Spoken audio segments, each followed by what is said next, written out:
حضور نے ایک دن صحابہ سے پوچھا، صحابہ بتاؤ غریب کون ہے، مفلس کون ہے؟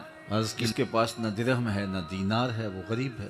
تو آقا کریم نے فرمایا کہ مفلس وہ ہے جو قیامت کے دن بڑے بڑے اعمال لے کے آئے گا، پہاڑوں جیسے اعمال اس کے پاس ہوں گے، لیکن کسی کا حق مارا ہوگا، کسی کو گالی دی ہوگی، کسی پر زیادتی کی ہوگی۔ اب وہ کہیں گے کہ ہمارے ساتھ یہ زیادتی ہوئی، تو وہاں مداوع کیسے ہوگا؟ تو اس کو اپنے عمل ان کو دے کے راضی کرنا پڑے گا، اور اگر عمل دے کے بھی جان نہ چھوٹی تو اس کے گناہ لینے پڑیں گے۔ تو کتنے بڑے اعمال کا سرمایہ لے کے گیا، لیکن پھر اس کے پلے کچھ بھی نہیں ہوگا۔ فرمایا یہ ہے مفلس میری شریعت میں، میرے دین میں، جس نے کسی کے 3 پیسے دینے ہوئے، 3 پیسے، 3 کروڑ نہیں، 3 ارب نہیں، 3 پلاٹ نہیں، 3 پلازے نہیں، 3 روپے بھی نہیں، 3 پیسے اگر کسی کے دینے ہوئے، قیامت کے دن اس 3 پیسوں کے بدلے میں 700 نمازیں جو جماعت کے ساتھ پڑھی گئی ہوں گی وہ لے لی جائیں گی، 3 پیسوں کے عوض۔ ہم سمجھتے ہیں کوئی بات نہیں، مانگنے والا مانگ مانگ کے تھک گیا ہے تو شاید معافی بھی ہو گئی ہے۔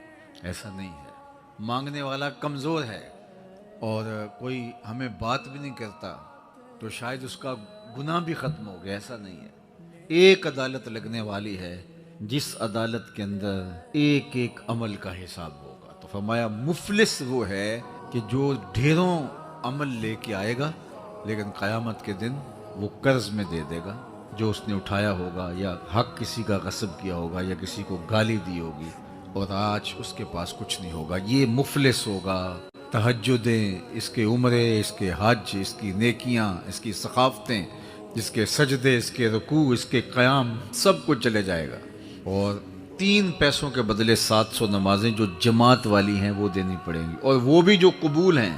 جو ریاکاری کی، دکھاوے کی نمازیں وہ نہیں، وہ تو ہیں ہی نہیں، وہ تو لکھی نہیں ہیں۔ جو مقبول ہیں بارگاہ عزدی میں وہ 700 نمازیں دینی پڑے گی، صرف 3 پیسوں کے عوض میں۔